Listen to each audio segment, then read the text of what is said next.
Hello and welcome to the Physical Preparation Podcast. I'm your host, Mike Robertson, and I'll be joined to the line later today by Jason Feairheller.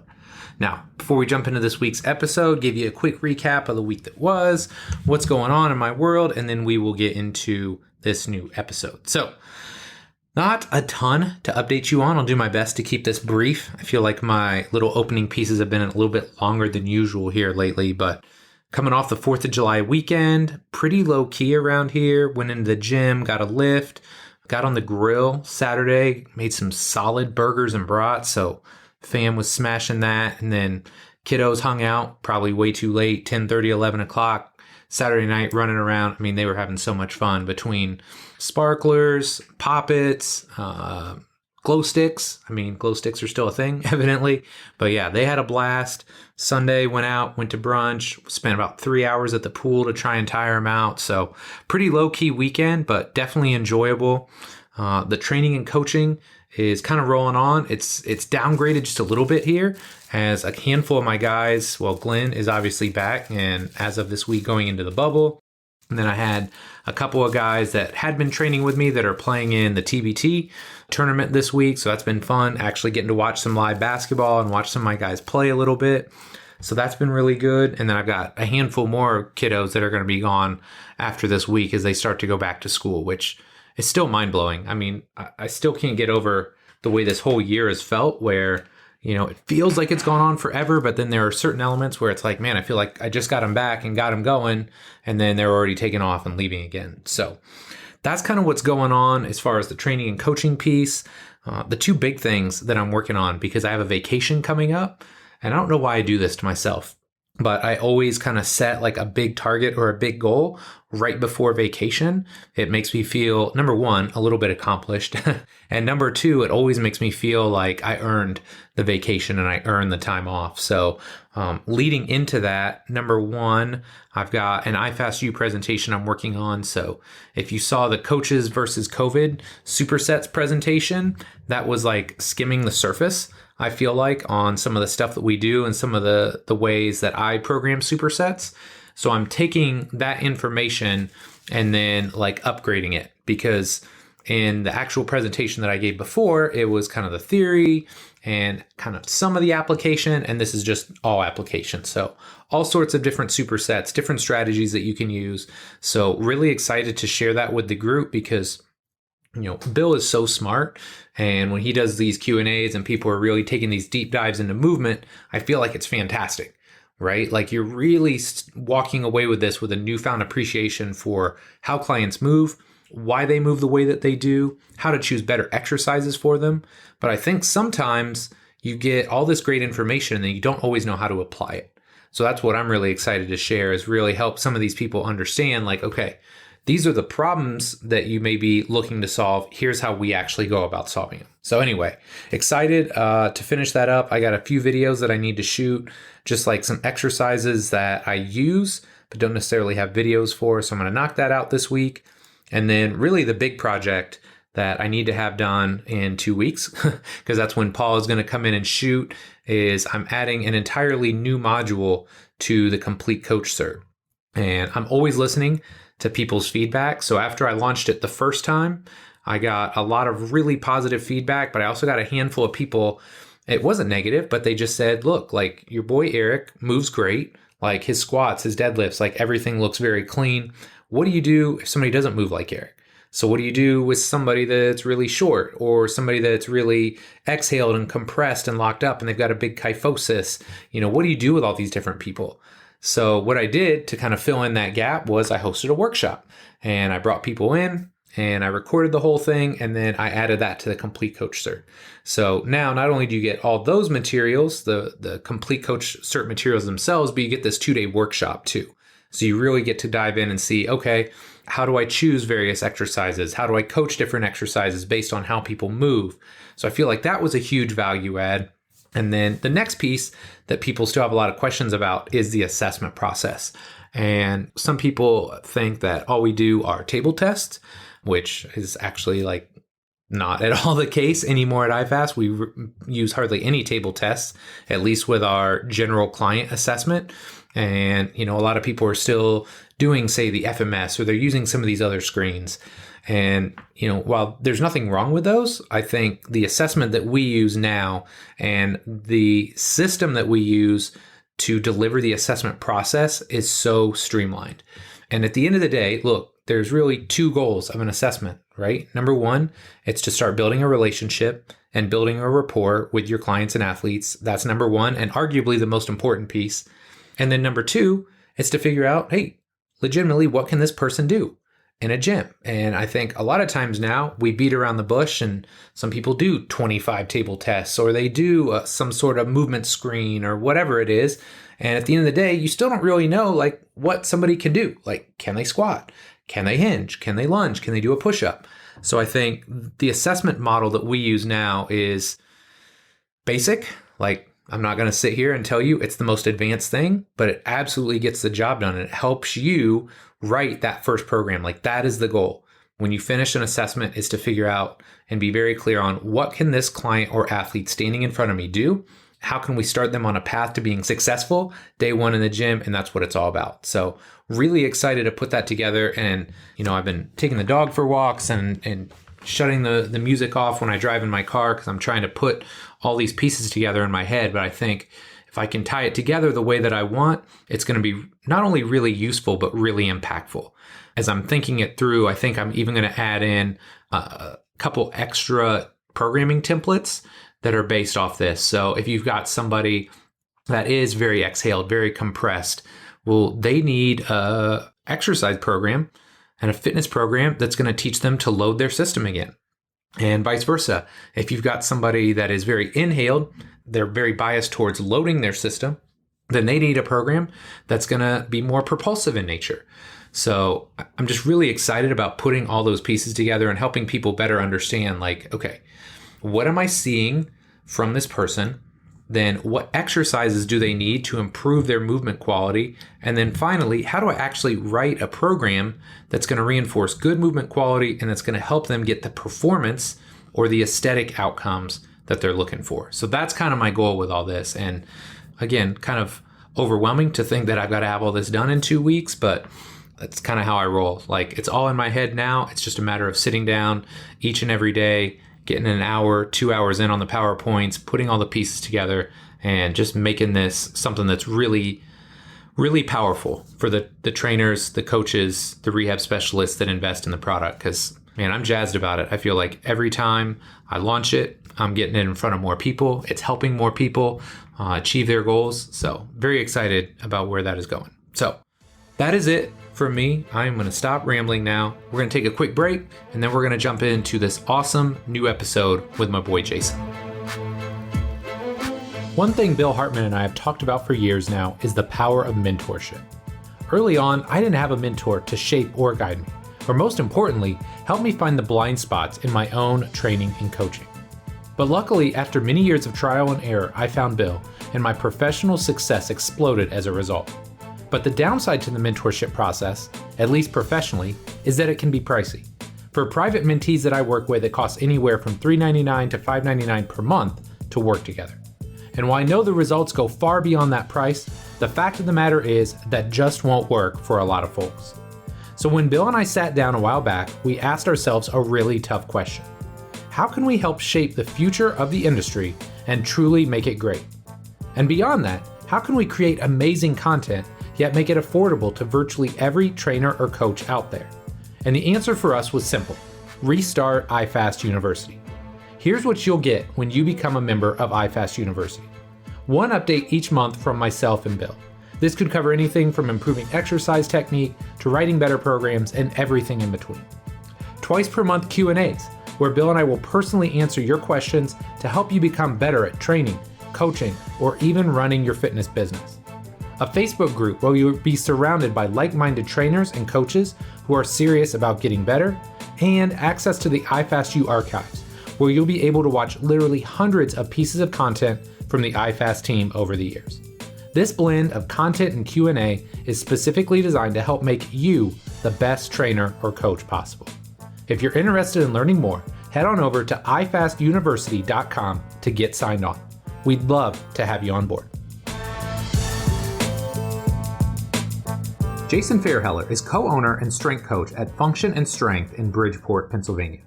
When Jason began his training career, he had an interest in developing athletic speed and power, and over the past decade, that interest has turned into a passion. In addition to training, he has lectured on strength and conditioning as an adjunct professor at Immaculata University. He has also contributed articles on speed training, as well as taught the course Functional Speed Training for the Fitness Professional and Healthcare Provider. In this show, Jason and I take a deep dive into the world of multi-directional speed and power development. We start by talking about why this is such a critical piece of the puzzle and where many coaches are missing the boat. Then we dive into practical application and talk about the various tools, drills, and mediums he uses to make his athletes more explosive.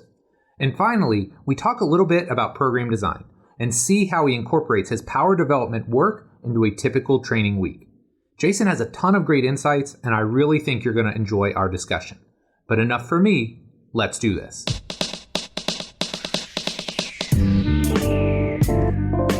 Jason, man, thanks so much for coming on the show here today. Really excited to chat with you a little bit. Could you start by just telling us a little bit about yourself?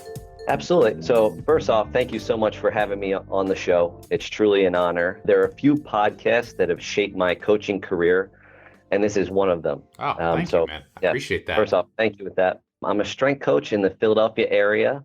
I own a gym, Function and Strength, with two other guys, Ryan Hikert and Marty Toms. And this November coming up will be 5 years since we opened. So we're looking forward to continuing to grow. Thank you. Congrats, man. And you said you get to open up here soon too, right?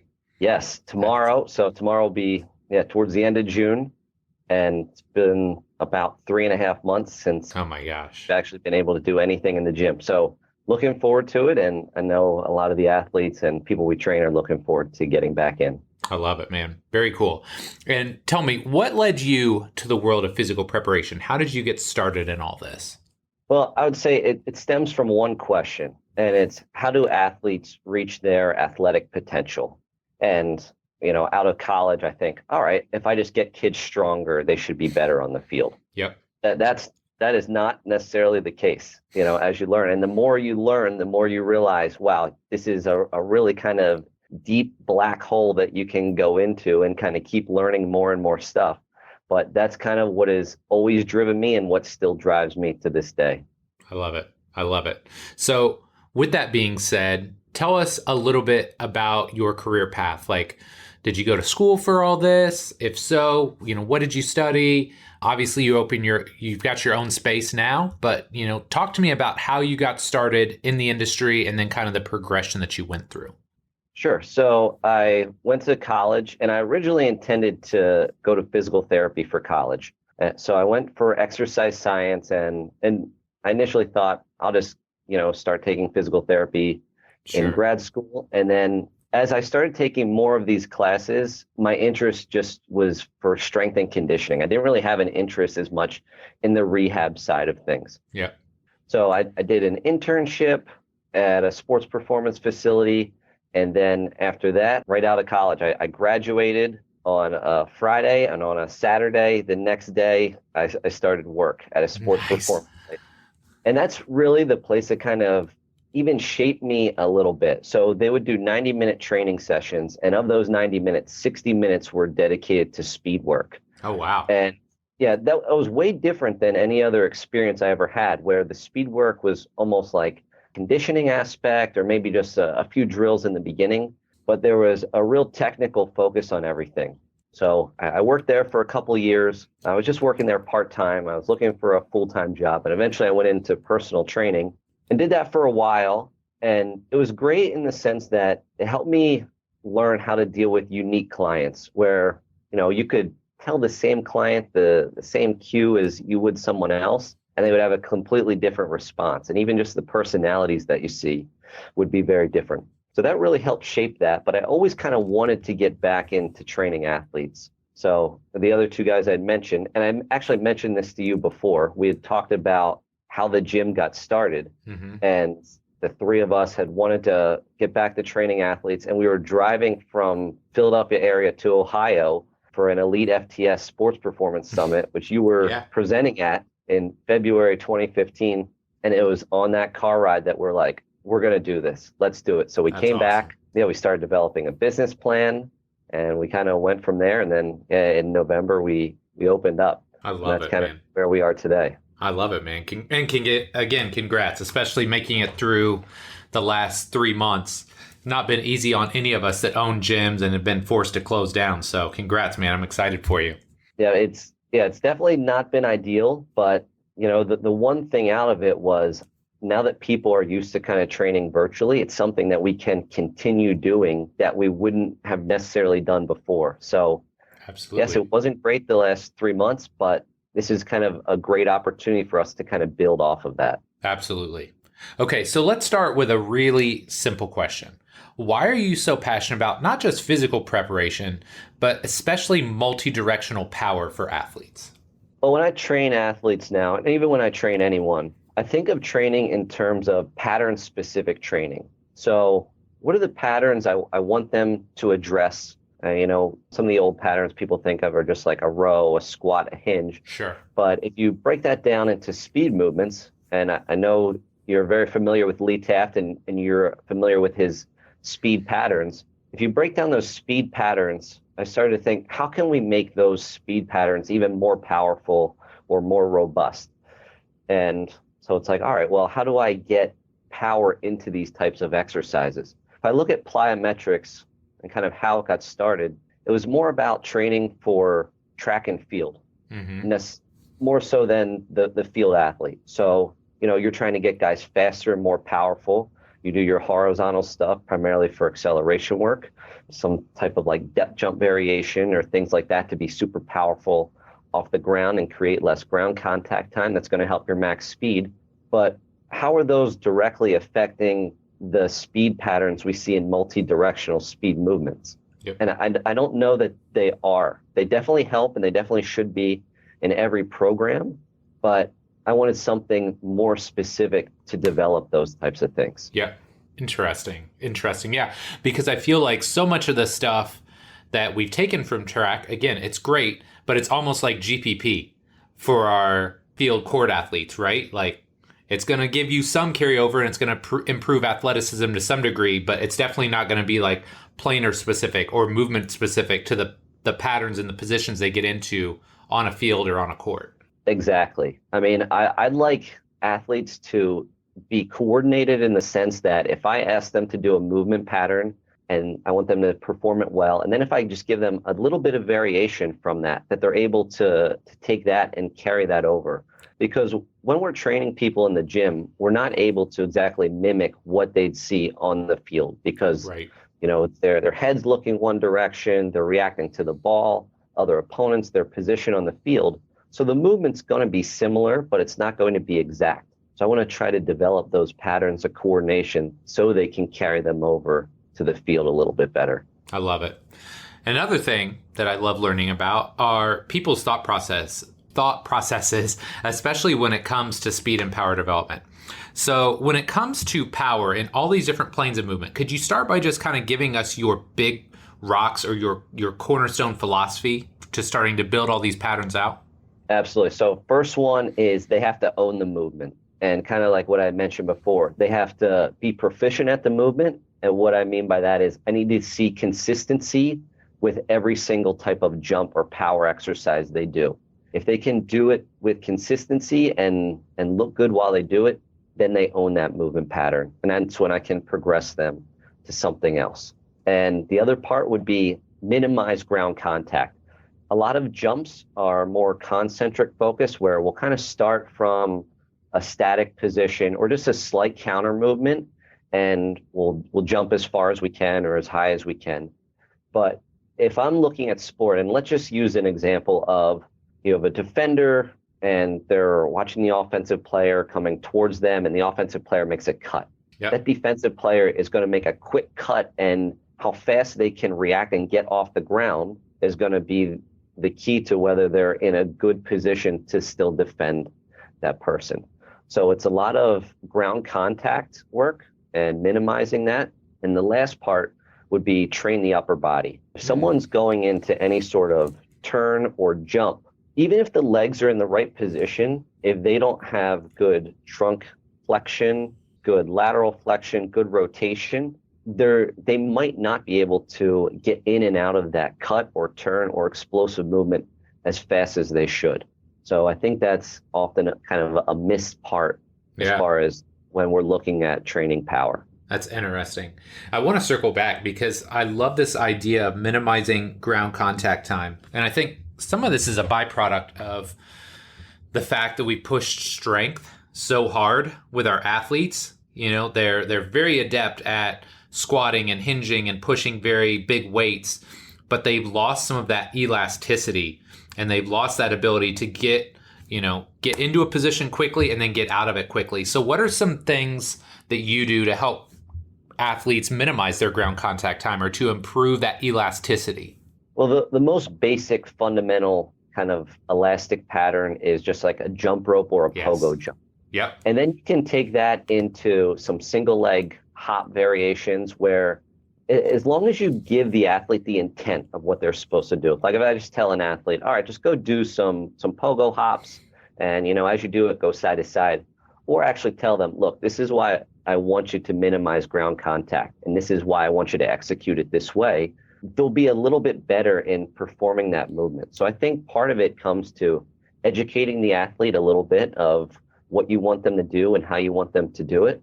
And then you can just progress from there. I always like to cue athletes to, if I'm doing any sort of elastic work laterally, to cue them to go as far as they can where they don't spend more time on the ground. As soon as they spend more time in the ground and it turns into more of like a lateral bound where they stop and load up and come back, then we're kind of losing the intent of that drill a little bit. Yeah. Yeah, because they're getting that massive amount of dampening to try and absorb the force, and then they got to redirect it back out. That makes sense. Cool. So in that same vein, I think it's important to look at what we're not doing well and then learn from our mistakes. I mean, Lord knows I have made more than a few mistakes in my career. So when it comes to power development, what are some of the biggest mistakes you feel like we're making in our programs? Well, some of it comes down to not enough unilateral work. And as I mentioned before, when a person is reacting to someone else, it's going to be a unilateral movement where they plant a foot into the ground, usually a single foot, and then redirect their body whatever direction they need to. So when I talk about unilateral pliers, it doesn't necessarily mean, I'm doing like single leg step jumps or anything like that. It doesn't have to be super sophisticated. It just means we have to address these different planes of movement and do it in a way where we're still focusing on single leg strength. If we only ever did double leg strength, we're going to lose some of that transfer training. If I'm talking about unilateral strength and even positioning in that sense, I like to think of it almost like the blades of an ice skate, where you have like the inside edge of your foot, the outside edge of your foot. And depending on how you're going to move, you're going to either go more of like one direction on the outside or one direction more of the inside. And we need to train the foot to be strong enough in those positions to respond quickly and effectively. Gotcha. So let's talk a little bit of practical application, because I think a lot of times people listen to stuff like this and they're like, oh, yeah, I want to make sure I start doing more of this stuff. And, I agree, Jason, we need to get more like lateral power and plyos and that sort of thing in my program. So when it comes to multi-directional power, would you mind sharing some of the mediums or the tools that you're using to develop it? Sure. So I would say my first goal when I'm training athletes is to get them in a position where I don't have to get them to consciously think about how they should move. But the tool or the band or even a medicine ball, a low box, whatever I'm using puts them in the position I want them to be in without them having to think about it. If we're trying to think about skill acquisition, it's about a subconscious movement where they don't have to necessarily think about it. They're just automatically doing it. Yep. So if I'm trying to get someone to just produce more force, I'll use a band and have the band already tensioned around their waist. Yep. And I might have them jump out to the side as much as we can. In that same sense, if I'm trying to get them to punch harder into the ground, I might have them with a band resisted around their waist, pulling them back the direction I want them to jump. So let's say the band's around my waist and it's resisted from my left side. I'm going to jump back to my left and then back to my right as fast as I can.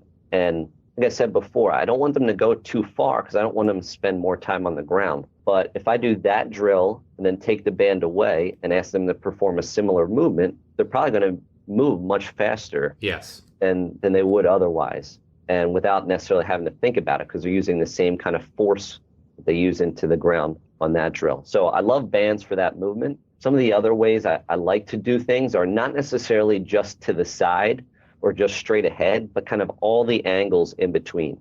So even if a band is resisted directly to my right, I might have them jump up and forward or up and back or certain ways like that. And that's going to help build those patterns. The other thing I love are low boxes, just boxes about 6 inches. If I have an athlete where, let's just use the same example I had before, where a band is around their waist, pulling them back to their left. I have them starting on a box and they have to jump to the side and back onto the box. Just by having that box there, that's going to subconsciously make them punch a little bit harder to get up to that box than they would if they didn't have the box there. Yep. If I just cue them, all right, why don't you go out a little bit further, and they can still keep their speed on the ground, yeah, they're going to move pretty fast up to that box.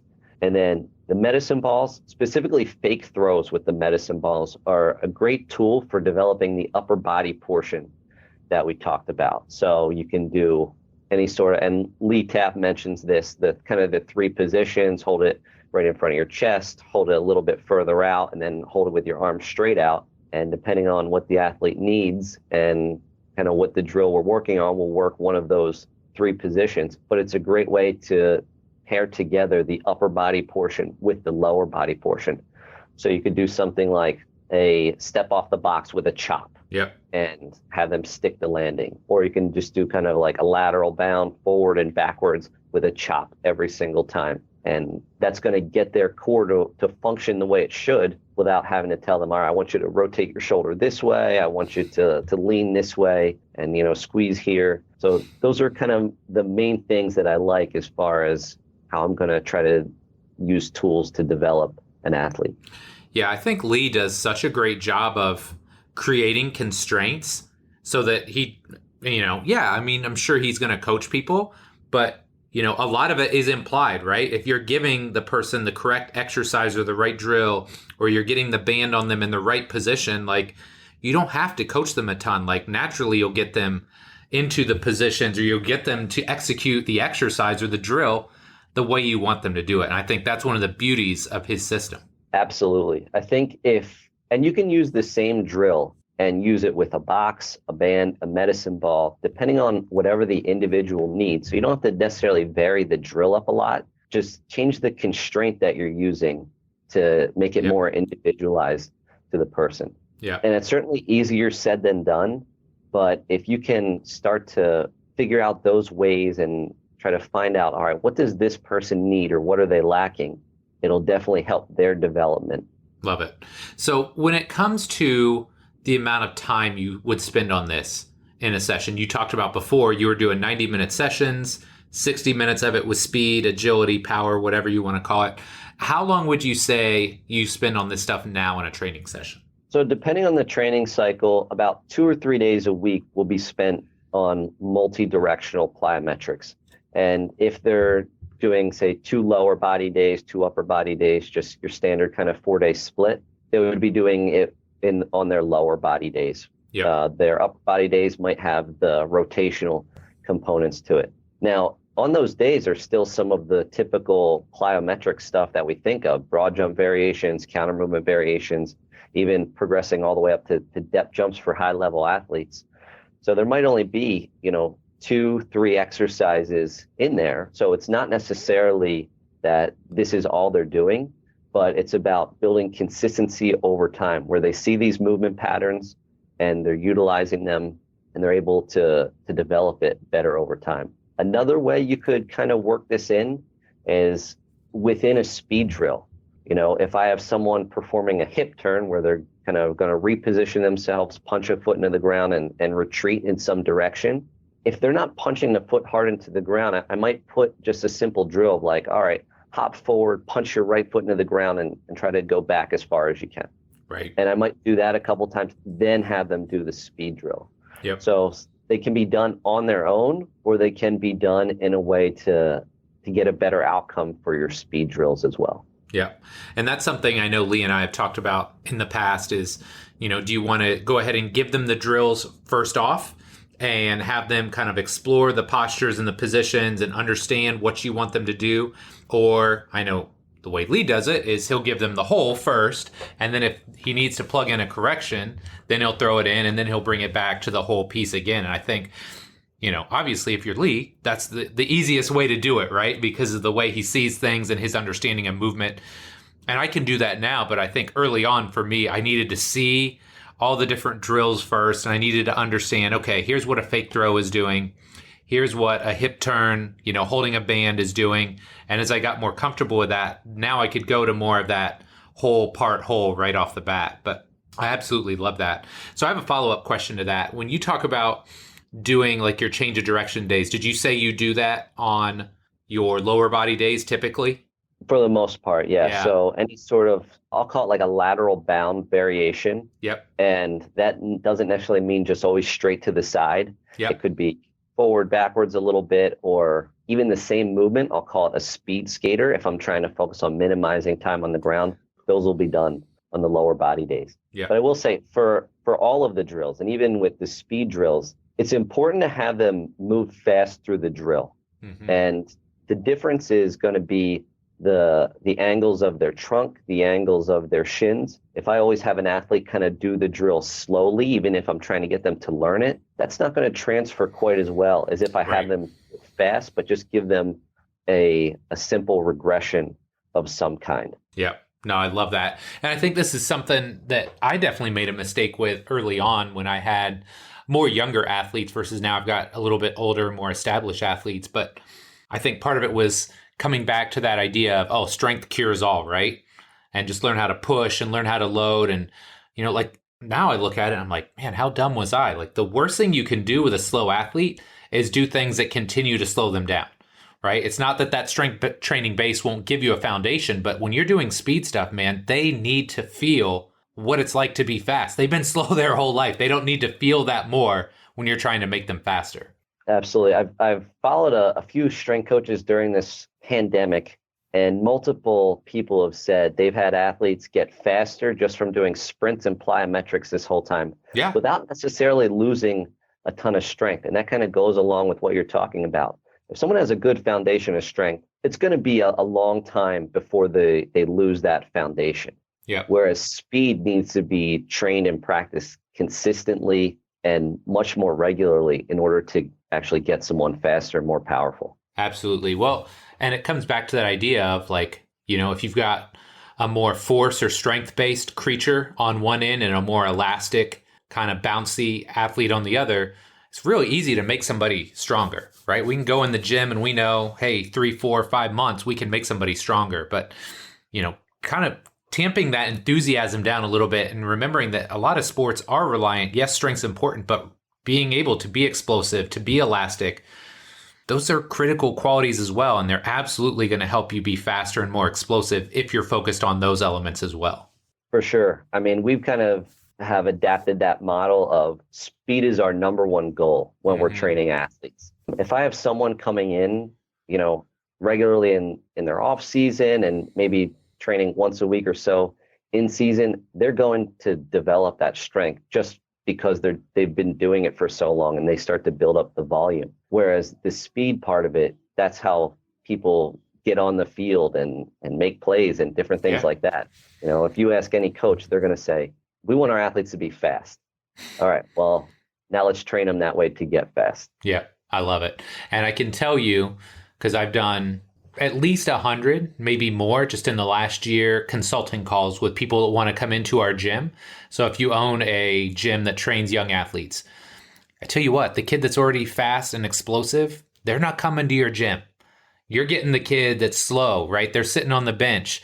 They can't get on the soccer pitch. They can't get on the basketball court. Maybe they have great feet or a sweet jump shot, but they're not playing because they're not fast enough. So if you can learn to train this quality and help those athletes, man, you can really carve out a niche for yourself. You definitely can. Yeah. And I think that's kind of what we take pride in is when an athlete actually comes back from going to college and they're like, wow, I felt really great, going into my season. I felt faster than other people. Yes. So I got one other question and then we'll kind of jump into our final round here. But at least for me, I feel like creating context is super important, right? So a med ball throw to a basketball player is no longer just throwing a med ball for the sake of work, right? It's I'm teaching you how to push. Or if I'm teaching a hip turn, I'm teaching you that because look, when I learned how to play basketball like 35, 30 years ago, whatever, I was taught plant a foot, pivot, like, whatever, seal the baseline and turn, and it made me slow. And I wasn't as good of a defender. So talk to me about creating context with your athletes. Like, what are some things that you do to help athletes better understand why they're doing certain exercises with you? Kind of what you had mentioned. I try to always relate everything they're doing to some sort of game situation that they would see. And Perfect. part of that's on the coach to educate themselves about the games and about the positions that a certain player might be in, even like a defensive player versus an offensive player, or even a goalie. All those things are going to be a little bit different. The patterns of movement are still going to be the same in most senses, but how they execute them based off of their position is going to be a little bit different. A defender is going to have to be a little bit more proficient at any sort of retreating drill. A forward's going to be a little bit better at, just kind of continuing to move forward. Yep. A goalie's going to have to be great just straight side to side. So even as we go through those patterns, I try to relate it to something game-like that they would end up running into. Yeah, I love that. And I think the more you do this and the longer you do this, because I've really dove into the speed stuff, I think like 8 years now is when I go back and I had Lee and Nick Winkleman come to our gym and do like an elite speed course. But yeah, 8 years in, the more you watch sports, the longer you do this, the more you realize like movement is movement. It's just the context that changes, right? Or how it plays out on a soccer field versus a baseball or softball field versus a basketball court. So if you understand the movements, then it's really just, okay, how does this apply to the person that I'm working with? Absolutely. So even in terms of like a baseball player, they're going to start pretty much every pitch from a static position. Yep. They're like a defensive player is ready to move one way or another, but they're not moving. Whereas other sports, they might be like jogging and then going into the movement or different things like that. So yeah, those are all little things you can change. I love it. I love it. All right, Jason, big question time. If you could alter the space-time continuum and give young Jason Feairheller one piece of advice about training and or life, what would it be? I probably would have stopped doing solely personal training a little bit earlier and gotten back to training athletes a little bit sooner. 34 now and kind of wish if I could have gone back just a couple of years and started this a little bit earlier. I love where I'm at and I love the personal training clients that I still have, but I probably would have gone back and started to do primarily athlete stuff a little bit sooner. Yeah, I love it, man. Okay, so last but not least, we've got our lightning round. So 4 fairly short questions, but your answer can be as long or as short as you'd like. All right? Yep, ready for it. Perfect. Here we go. Number 1, what's your career highlight so far as a coach? I've had a couple clients refer to me as a life coach, which is not something I originally kind of sought out to be. Yep. But when you can kind of have an impact like that on someone, it really is a great feeling in a sense that what you're doing goes way beyond the gym. They're thinking about their whole life as far as like wellness and well-being, nutrition, sleep, kind of everything in order to make them better. Yeah, I love it, man.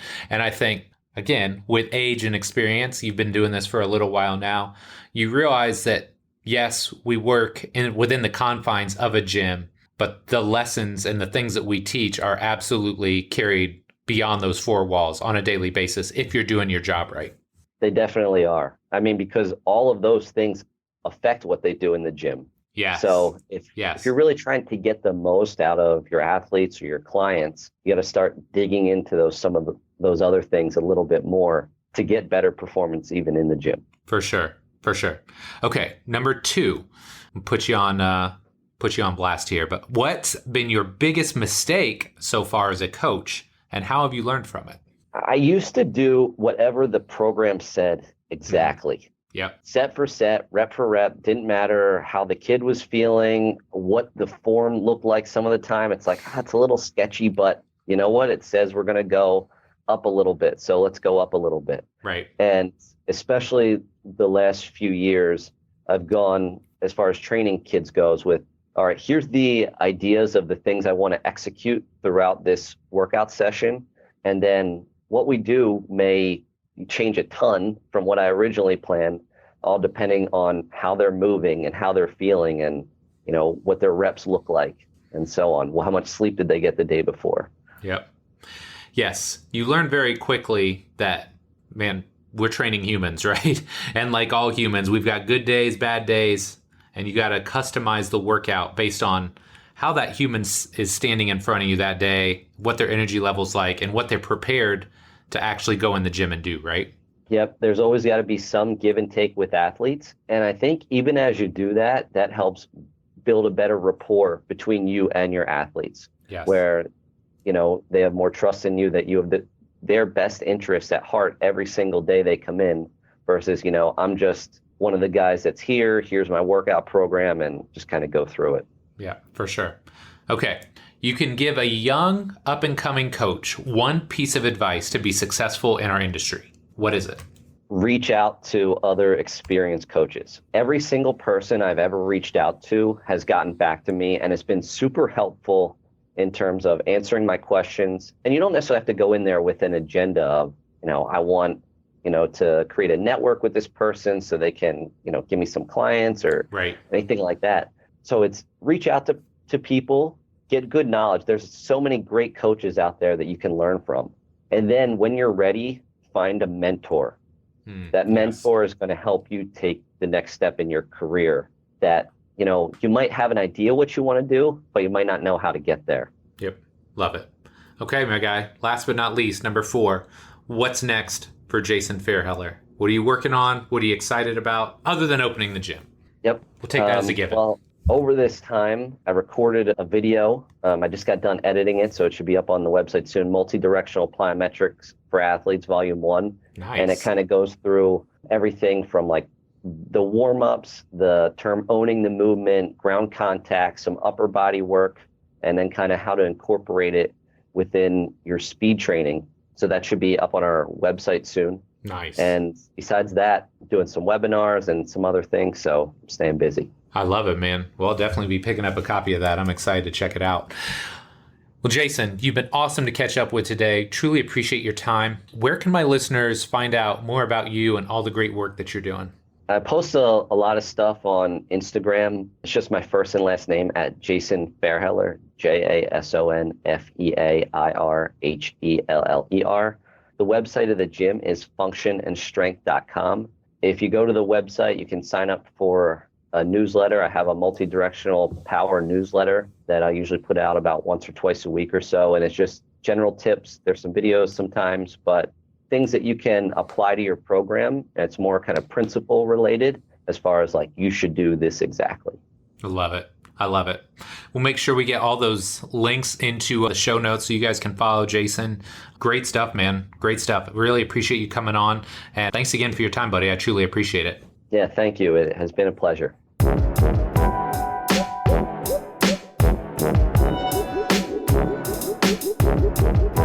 All right, my friend, that does it for this week's show with Jason. Sincerely hope you enjoyed it. This is one that I felt like I should have been taking more notes, if I'm being honest, because, man, I made a lot of these mistakes early on. I used a lot of the track stuff and thought that would cover me or cover my bases as far as training my multi-directional athletes.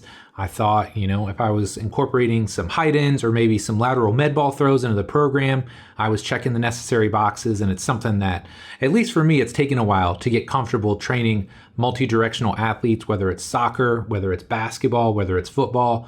But I feel like now that I've got a better wrap around how to do it, I feel like it's made me such a better coach as a result. So if you enjoyed this show with Jason, I've got one of 2 asks for you. Number 1, if you're not already subscribed, man, take 2 seconds out of your day, my friend, and get this done. Go to iTunes, Stitcher, SoundCloud, Spotify, Google Play, wherever they have podcasts, wherever you listen to podcasts, click the subscribe button so that you know each and every week when a new episode drops. I'm going to keep bringing on world-class experts that are going to make you a better trainer or coach. So make sure you're subscribed. If you are already subscribed, do me a favor. It's my goal to get to 200, maybe even 250 rankings or ratings and reviews on the iTunes store. So if you enjoy the show, if you want to give me a nice ranking or a nice rating, like 5 stars, maybe a nice word or two about your favorite episode or how the show has made you a better trainer or coach, I would truly, truly appreciate that. So head over to the iTunes store, rating, review of the Physical Prep Podcast so we can get more people listening to the show each and every week. So my friend, as always, thank you so much for your support. Thank you for tuning in every week. I love and appreciate you, and we'll be back soon with our next episode. Take care.